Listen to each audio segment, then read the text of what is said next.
Bon mercredi soir tout le monde. C'est le temps pour notre méditation, notre étude biblique de ce soir. Et ce soir, j'aimerais qu'on commence à développer le thème de la prière. C'est un sujet auquel on revient quand même assez régulièrement parce que c'est un des points d'ancrage très importants de notre vie chrétienne. C'est une des disciplines spirituelles vraiment importantes. Dimanche dernier, on avait parlé de 7 disciplines spirituelles qu'on pouvait considérer pour notre temps en confinement, avec le couvre-feu et tout ce qu'on vit présentement. Alors, ce soir, je vais commencer une série pour les mercredis sur le thème de la prière que je vais vous présenter dans les prochaines minutes, dans les prochaines semaines aussi. Mais avant d'aller plus loin, on va justement remettre notre temps entre les mains du Seigneur. Et ce soir, je vous demanderai de prier en particulier pour notre frère Mario Landry. Son père est décédé aux petites heures du matin aujourd'hui. Alors Mario, à toi puis à ta famille, tout notre amour, nos sympathies, nos condoléances. Et puis, nous sommes avec votre famille en prière. Alors, on va garder Mario et sa famille en prière, s'il vous plaît. Puis, remettons notre temps entre les mains du Seigneur aussi. Seigneur Jésus, nous te disons merci pour ta parole qui nous enseigne sur comment nous pouvons communiquer avec toi, comment nous pouvons être avec toi, non seulement en communion, mais que nous pouvons être aussi en communication constante. Tu connais tout ce que nous traversons, tu désires nous entendre. Et alors que nous vivons des moments différents, des moments de turbulence dans la société, mais aussi dans nos vies personnelles souvent, je prie que tu nous aides à prendre le temps et à investir le temps, à mettre à part le temps pour être en communion constante avec toi. Alors Seigneur Jésus, dirige ce qui va être dit dans les prochains instants et aide-moi à présenter ce que tu as mis sur mon cœur. On prie pour Mario et pour sa famille. Je prie que tu les consoles, que tu les fortifies à ce moment ici. Je te demande que le ministère du Saint-Esprit, qui s'appelle le Consolateur, que ce ministère-là soit bien en évidence présentement. Je prie, Seigneur Jésus, que tu les accompagnes d'une façon spéciale dans les heures qu'ils vivent. Et Seigneur Jésus, maintenant, bénis ta parole pour nos cœurs. Et je le prie dans le nom du Seigneur Jésus. Amen. Alors, on parlait de 7 disciplines spirituelles et certainement une qu'on veut vraiment saisir l'occasion pour la développer et pour l'approfondir, c'est celle sur la prière. Il y a peut-être 3 ans, j'écoutais un balado, un podcast en anglais, d'une église américaine que j'apprécie beaucoup. Et leur pasteur faisait une série sur la prière à travers un livre.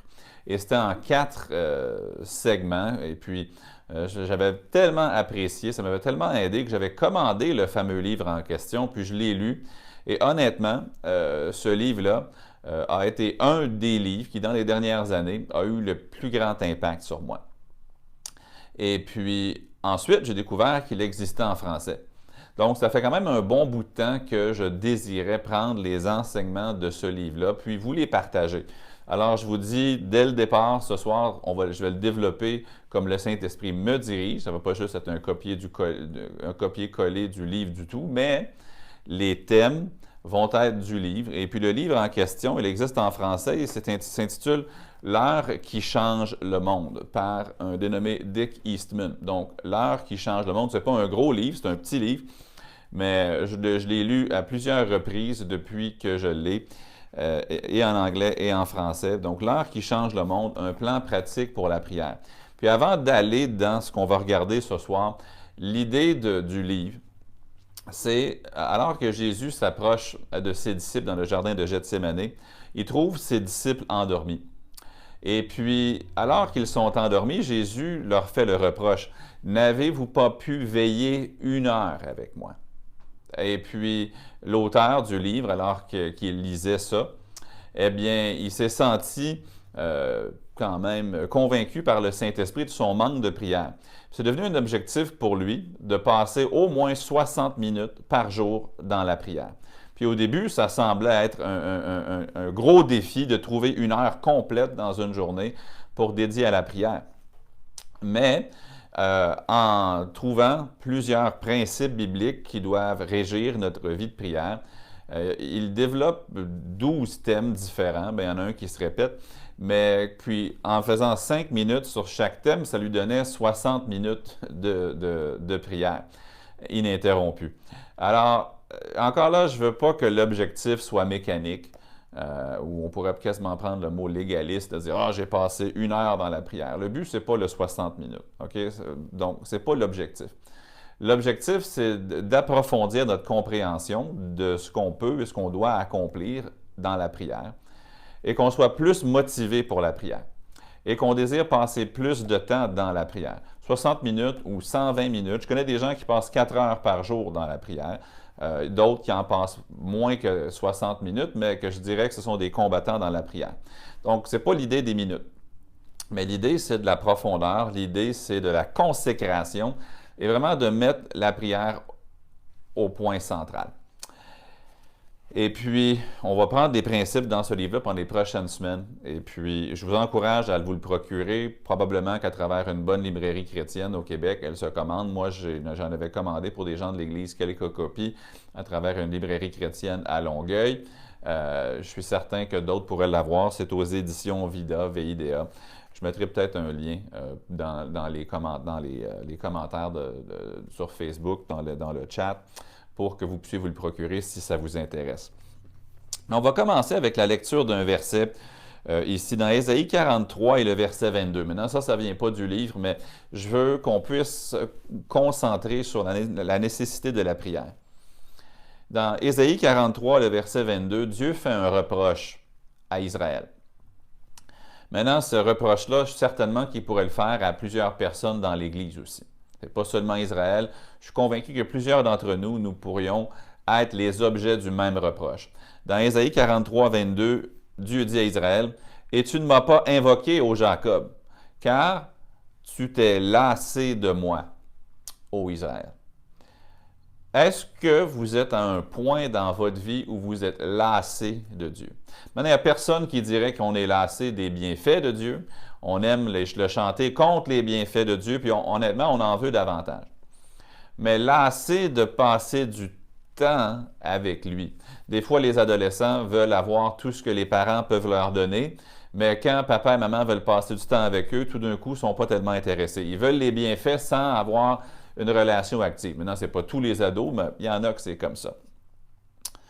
Mais en tant que chrétien, on doit ne pas se lasser de Dieu. Et pour moi, et pour vous, une des places où on voit vraiment si on est lassé de Dieu, c'est dans notre temps de prière. Si le temps de prière, c'est un fardeau, une corvée, quelque chose qu'on fait à reculons, c'est symptomatique d'une lassitude. Du fait que, honnêtement, comme on l'a vu récemment, notre premier amour, dont Apocalypse 2 parle dans l'église d'Éphèse, que ce n'est pas ce que ça doit être. Il dit, tu t'es lassé de moi, ô Israël. Mais positivement, on veut avoir pas une lassitude envers Dieu, on veut avoir une passion pour Dieu. Et ça va se manifester par la prière, mais je vais dire plus, pour ma vie. Non seulement ça se manifeste dans la prière, mais ça s'approfondit dans la prière. Plus je passe de temps dans la présence de Dieu à prier, plus je suis proche de lui. Ça aide tous les autres domaines de ma vie, ça aide la lecture biblique. Dans mon cas, à moi, ça aide dans le ministère, évidemment. Puis je ne veux pas tourner la prière comme juste quelque chose qu'on fait pour en retirer des bénéfices physiques. Le but, c'est la relation avec Dieu. Mais il y a plein d'avantages, puis il y a plein de conséquences positives à ça. Quelqu'un a dit que rien n'est hors de portée de la prière parce que Dieu lui-même en est le centre. Quels que soient les défis auxquels vous faites face, ils seront solutionnés par une dépendance envers Dieu, la foi, qui est exprimée dans le temps que vous prenez à part, pas pour régler le problème vous-même, pas pour trouver des solutions, même si ça a sa place, certains, mais dans le temps que vous passez seul avec Dieu, dans une relation avec lui, y inclut le temps que vous prenez à lui remettre le problème en question. La prière doit avoir une place centrale dans notre vie. Ça ne peut pas être quelque chose qui est simplement aux abords de notre vie. Ça ne peut pas être quelque chose qu'on fait s'il nous reste du temps. Ça ne peut pas être quelque chose qu'on fait si on a réussi à tout faire les autres choses qu'on avait, les choses soi-disant importantes. Bien là, il reste du temps pour prier. Non, ça doit être le contraire. La prière doit avoir une place centrale dans la prière. M. Eastman, dans son livre, dit qu'avant tout, la prière est l'acte le plus simple qu'un être créé par Dieu puisse accomplir. Pensons-y. La prière, c'est simple et j'espère que dans les prochaines semaines, nous n'allons pas compliquer un sujet qui se veut simple. Je veux l'approfondir, mais je ne veux pas le compliquer. C'est l'acte le plus simple qu'un être créé puisse offrir. Peu importe où tu es, tu peux prier. Tu peux prier quand tu es au volant. Tu ne peux pas texter au volant, mais tu peux prier au volant. Tu peux prier pendant que tu travailles, tu peux prier dépendamment de ce que tu fais. La Bible nous dit prier sans cesse parce qu'on peut sans cesse prier. Tous les moments sont bons pour prier et on peut et on doit prier. C'est un acte simple que nous devons accomplir. Et lorsque nous prions, nous reconnaissons par là que nous sommes petits et que Dieu est grand. Quand nous prions, nous reconnaissons que nous sommes limités et que Dieu est illimité. Puis on regarde au-delà de nous-mêmes, puis on regarde à Dieu. Vous savez, la prière, c'est une expression de notre dépendance envers Dieu. Je ne connais pas votre personnalité. Dans la mienne, j'ai parfois la tendance à être un peu indépendant. Peut-être que parce que j'ai grandi enfant unique et que, bon, je ne pouvais pas me fier sur quelqu'un d'autre de mon âge ou frère, sœur. Même j'étais dans une petite église avec un petit groupe jeunesse, une petite école. Et puis, j'ai appris à être quelque peu solitaire. Mais quand tu es solitaire, des fois, tu peux devenir indépendant. Et spirituellement, ça, c'est très mauvais. On doit être dépendant envers Dieu et cette dépendance-là, elle n'est peut-être jamais exprimée plus clairement que dans une vie de prière active. J'aime beaucoup lire les biographies, puis encore, celles qui m'ont le plus marqué, c'était celles de gens qui combattaient dans la prière. Il y en a une, je ne sais pas si sa biographie existe en français, en anglais, il y en a quelques-unes. C'est un missionnaire en Asie, en Inde plus précisément, du nom de John Hyde, H-Y-D-E. Sa vie de prière était telle que son surnom parmi les autres missionnaires, c'était Praying Hyde, ou Hyde qui prie. Et c'était un homme qui priait énormément et Dieu l'a employé à travers son ministère d'intercession.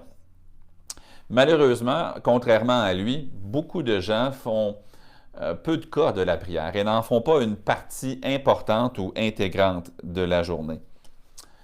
Vous avez des problèmes. J'ai des problèmes. Mais plus que ça, vous avez une raison d'être. Et cette raison d'être-là, c'est de glorifier Dieu. Vous ne pourrez pas glorifier Dieu convenablement sans passer beaucoup de temps dans la prière. Vous ne pourrez pas non plus accomplir les choses pour lesquelles Dieu vous a créé, parce que Dieu vous a créé pour des choses qui sont au-delà de vos capacités. Dieu vous a donné des tâches, des responsabilités familiales, chrétiennes, dans l'Église, ailleurs aussi, qui sont au-delà de vos forces. Et vous devez, nous devons exprimer notre dépendance envers Dieu par une vie de prière sérieuse, solide, constante et régulière. M. Eastman écrit une phrase à la page 16 que j'ai encerclée. Ça dit « Un manque de prière entraînera un manque de puissance. Mais là où la prière sera régulière, on verra constamment la puissance de Dieu agir. » Je pense que je parle pour vous et pour moi en disant que nous voulons que la puissance de Dieu soit manifeste dans nos vies. Moi, comme papa, je veux voir la puissance de Dieu. Moi, comme témoin, je veux voir la puissance de Dieu. Moi, comme prédicateur, je veux voir la puissance de Dieu. Moi, comme ami, je veux la puissance de Dieu. Moi, comme mari, je veux la puissance de Dieu. Comme disciple de Jésus-Christ, je veux voir la puissance de Dieu.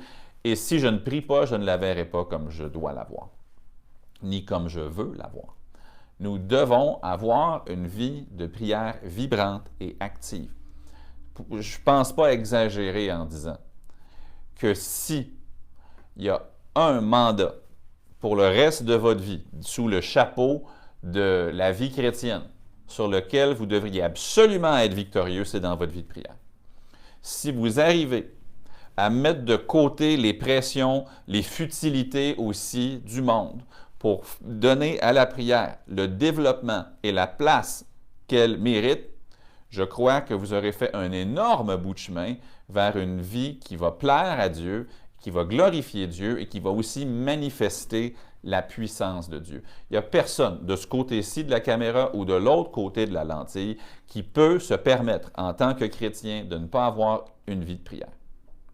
Une vie de prière qui en vaut le nom. C'est important pour nous d'en faire une grande priorité. Vous savez, il y a des choses dans la vie, comme je viens juste de le mentionner, qui sont au-delà de vos forces, qui sont au-delà de mes forces. Et nous allons rencontrer ces choses-là. Dieu va s'en assurer. Et Dieu a permis, dans sa grâce, que nos vies soient remplies de choses qui ne peuvent être accomplies que par la prière, qui n'arriveront pas sans la prière. Dans 2 Chroniques 7, 14, qu'est-ce que Dieu leur a dit? Il leur a dit, « Si mon peuple, sur qui est invoqué mon nom, s'humilie, prie et cherche ma face. » Là, ensuite, on comprend, c'est un verset sur le réveil, ils doivent revenir de la mauvaise voie, puis ce que Dieu va faire en échange, mais il dit, s'il prie pas, il n'y a rien qui va se passer. Il y a des choses qui n'arriveront qu'en réponse à la prière. Toute la planification, toutes les formations, tous les livres, même des séries de prédications profondes et complètes sur une panoplie de sujets resteront sans fruit, sans la prière. Pensez à Néhémie. Néhémie avait une grande tâche devant lui, n'est-ce pas? Il fallait qu'il rebâtisse la muraille de Jérusalem. Toute une tâche, avec des ennemis, puis avec certaines personnes dans le peuple qui étaient plus ou moins motivées. D'autres qui étaient très motivés. Il y a eu des traîtres, il y a eu des gens qui, aussitôt que Néhémie partait un peu puis il revenait, puis on s'était déjà détourné de la loi de l'Éternel. Est-ce que cette muraille-là aurait été un succès si Néhémie n'avait pas été un homme de prière? Moi, je ne pense pas. En fait, je suis convaincu que non. Daniel, il lisait les Écritures, il lisait les prophéties de Jérémie, il cherchait la face de Dieu pour l'avenir de son peuple, la nation d'Israël. Et puis, il en avait gros sur le cœur. Et les réponses ne sont venues que par la prière. En fait, Daniel, il serait mort, la tête décapitée, si il n'avait pas été un homme de prière. Parce que quand Nebuchadnezzar les a mis dans une situation où il leur demandait non seulement d'expliquer son rêve, mais de deviner son rêve, quelque chose de complètement irraisonnable, déraisonnable, alors ça prenait la prière. Je ne suis pas certain, parce que la Bible n'élabore pas dans ce sujet-là, mais je suis convaincu que dans la fosse aux lions, Daniel a prié. J'en suis absolument convaincu. Il y a des choses qui n'arrivent qu'en réponse à la prière. Est-ce que Jonas serait sorti du ventre du grand poisson sans prière? Je ne pense pas. Il y a des choses dans votre vie, puis dans la mienne, qui n'auront lieu qu'en réponse à la prière. Toute la bonne volonté du monde ne va pas suffire. Toute la formation, tous les appuis humains du monde ne vont pas suffire. Ça va prendre la prière. Pour le reste de ma vie et de votre vie, si nous ne développons pas une vie de prière digne de ce nom, c'est nous qui allons être perdants, grands perdants, dans plein de situations.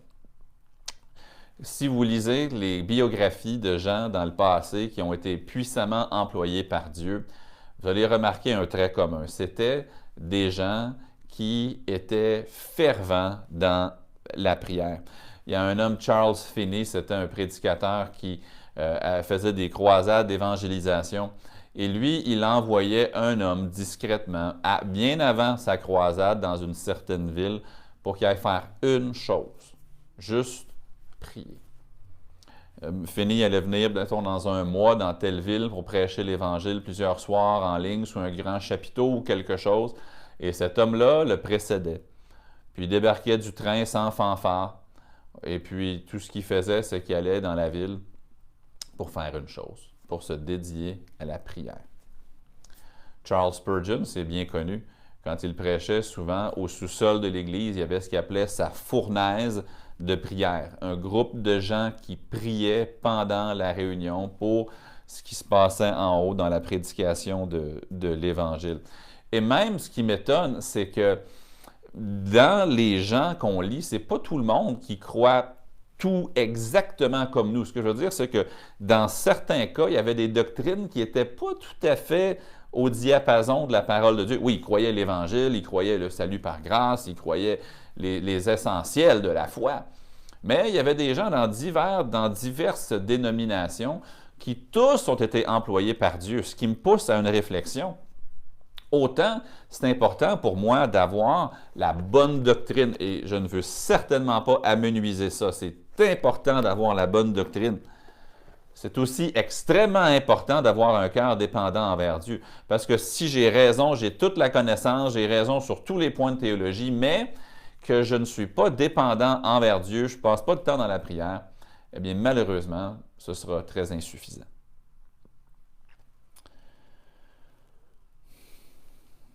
Nous sommes ce que nous recevons du Seigneur.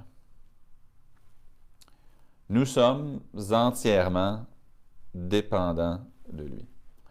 Et ceux qui ne passent pas le temps dans la prière ne sont pas dépendants ou ne se voient pas dépendants de lui et ne reçoivent pas ce qu'ils ont besoin de la part de Dieu. Maintenant, dans sa grâce, Dieu me donne beaucoup de choses pour lesquelles je n'ai jamais prié. Dans sa miséricorde, dans sa patience envers moi, il s'occupe de moi bien au-delà de ma vie de prière. Mais j'ai besoin de lui. Si nous passons peu de temps avec Jésus, dit l'auteur du livre, nous accomplissons peu de choses en lui. En fait, il n'y a pas de véritable croissance spirituelle en dehors d'une vie de prière. Un véritable engagement doit se traduire par une vie de prière constante. Vous savez, c'est le plan de Dieu que nous prions. C'est son plan que notre vie de prière soit vibrante, qu'elle soit active. Et si je ne parle pas à Dieu suffisamment, ça prouve que je me suis mis moi-même dans le siège du conducteur. Alors que lorsque je prie, je prouve que je l'ai mis lui dans le siège du conducteur. Maintenant, ramenons ça vraiment là, sur le terrain. Là. C'est un combat de trouver du temps pour la prière. C'est un combat. Peut-être plus encore avec la technologie qui est partout autour de nous, avec les distractions, peut-être, je ne sais pas quelles sont vos habitudes. Il y a des gens qui passent beaucoup de temps devant des téléséries. Il y a des gens qui passent beaucoup de temps devant du sport. Il y a des gens qui passent beaucoup de temps à faire du sport. Il y a des gens qui travaillent de longues semaines au travail. Il y a des gens qui ont d'autres contraintes. Et soyons honnêtes, de trouver du temps, ça va être un combat. Et de plus, non seulement un combat pour nous, mais c'est un combat contre le diable, je crois. Parce que le diable, il ne veut pas que les gens passent du temps dans la prière. Et si Satan ne peut pas vous enlever votre salut, et gloire à Dieu, il ne le peut pas, il va certainement, lui et ses cohortes, sans même parler de notre propre chair qui s'oppose aux choses de Dieu, vont vouloir nous enlever notre efficacité. S'ils ne peuvent pas nous enlever notre salut, ils vont certainement vouloir nous enlever notre utilité. Et peut-être la meilleure façon de lui enlever au chrétien son utilité, c'est de le convaincre ou de l'embourber à un tel point qu'il ne passe pas de temps dans la prière. C'est crucial que nous voyons ceci comme un combat. Okay? En vous appelant à approfondir votre vie de prière, on vous appelle à un combat. Ça ne sera pas facile. Et peut-être même, ça fait plusieurs minutes que je parle, et peut-être que déjà dans votre tête, il y a des excuses qui commencent à résonner. Écoute, je voudrais bien, mais je n'ai pas le temps. Je le sais, c'est clair que pour plusieurs d'entre nous, le temps est rare, le temps est précieux. Alors, on prend notre temps, puis on l'investit dans ce que nous croyons être la priorité. Être ce qu'il y a de plus important, ou on pourrait le dire de cette façon-ci, on prend ce précieux temps, puis on l'investit là où nous croyons que nous allons en retirer les plus grandes dividendes. La personne qui se pense trop stressée va peut-être vouloir investir son temps dans le divertissement ou la relaxation en se disant, sans peut-être le verbaliser, que le bienfait de ça serait plus grand que le bienfait de la prière. Ceux qui ont besoin d'argent, je ne dis pas qu'il ne faut pas prendre le travail puis faire des heures de surtemps, mais ceux qui ne font que travailler sans prier, quelque part, disent le bénéfice est plus grand si je passe le temps à travailler qu'à prier. Mais encore, je sais qu'il faut travailler, puis des fois il faut travailler plus, je le comprends.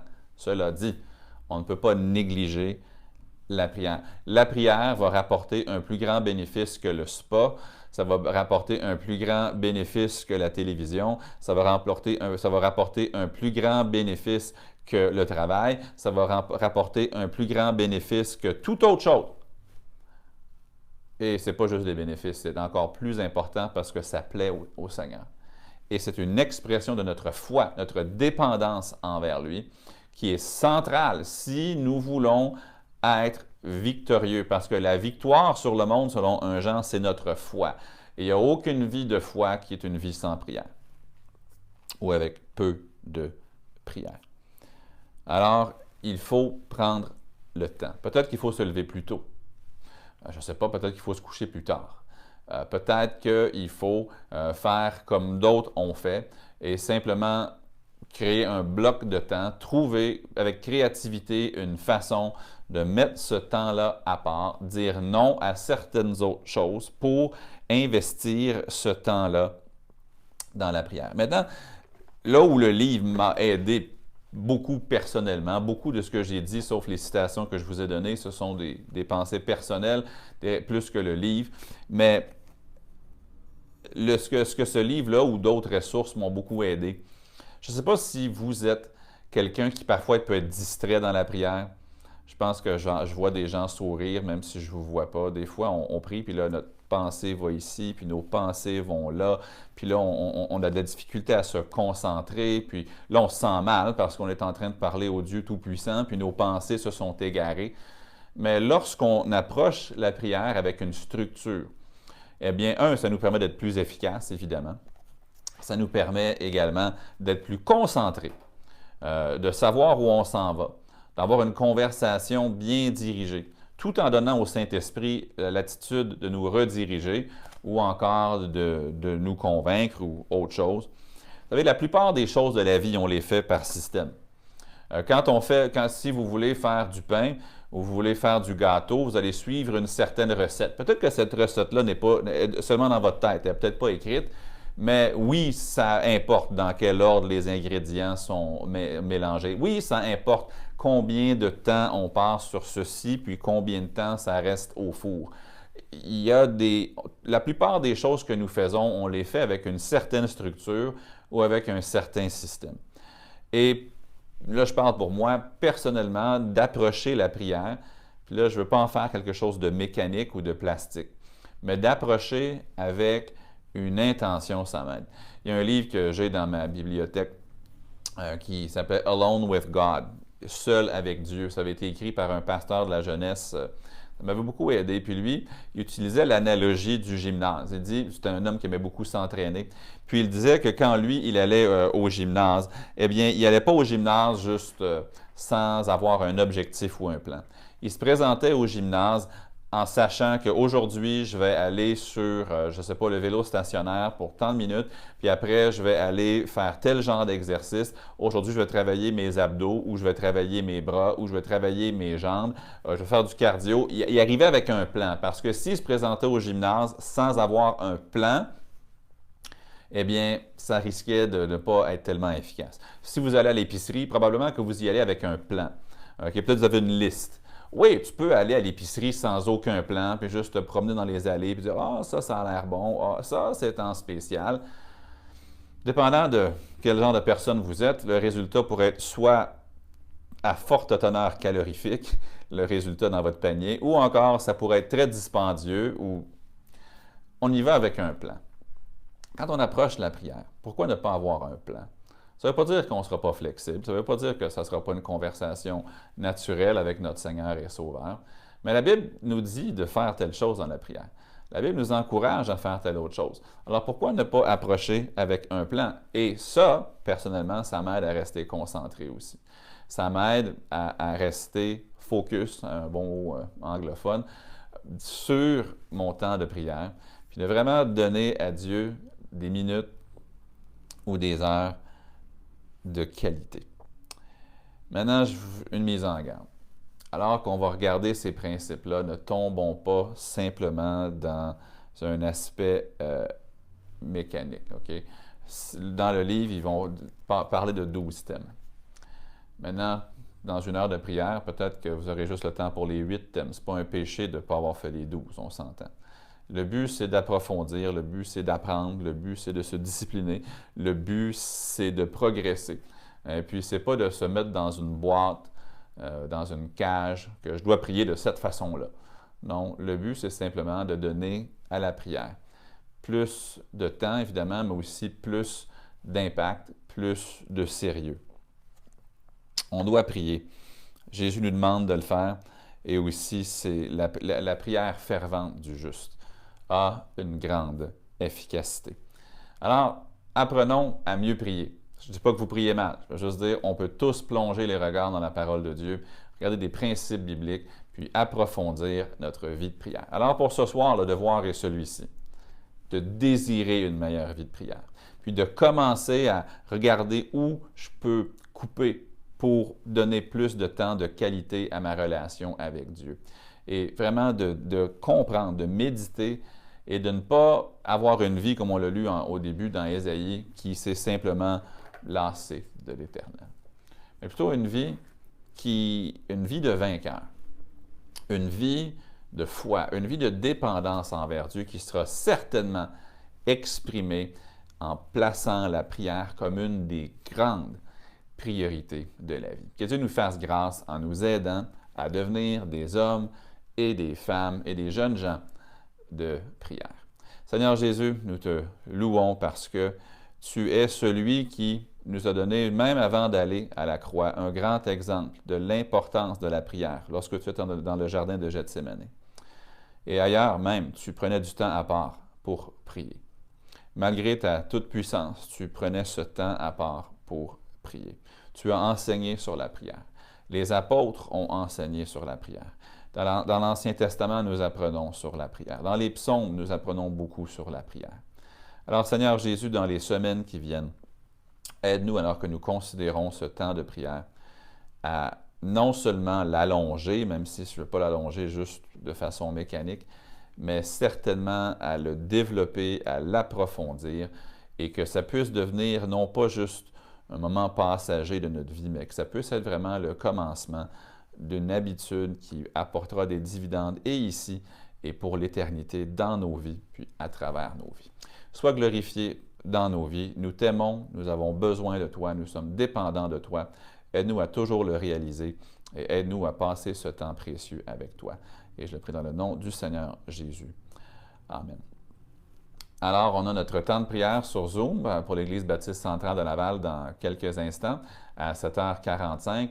Et évidemment, avec le confinement puis le couvre-feu et tout ça, eh bien, on n'a pas de réunion, d'inscription pour les réunions. Tout va être en ligne pour le moment. Donc, dimanche, c'est à 9h le matin pour les enfants, OK, avec la classe de Kim. Ensuite, à 10h. Puis ensuite, à 6h le soir aussi, nos diffusions. Et ceux qui sont membres de l'Église, s'il vous plaît, on a jusqu'à dimanche soir pour mettre en nomination des officiers, donc des diacres ou conseillers pour l'Église baptiste centrale de Laval. Donc, vérifiez, les membres de l'Église, votre courrier électronique, s'il vous plaît. Pour faire ça, j'ai reçu quelques réponses, mais la grande majorité des gens de l'Assemblée, des membres, je n'ai pas encore eu de réponse. Donc, si vous n'avez pas reçu ça ou vous êtes un peu confus, s'il vous plaît, contactez-moi. Mais s'il vous plaît, faire ça avant dimanche soir, avant de vous coucher, s'il vous plaît, ça serait très apprécié puis une grande aide. Que le Seigneur vous bénisse. Passez une très belle soirée et puis j'ai hâte de vous revoir encore dimanche matin. Que le Seigneur vous bénisse.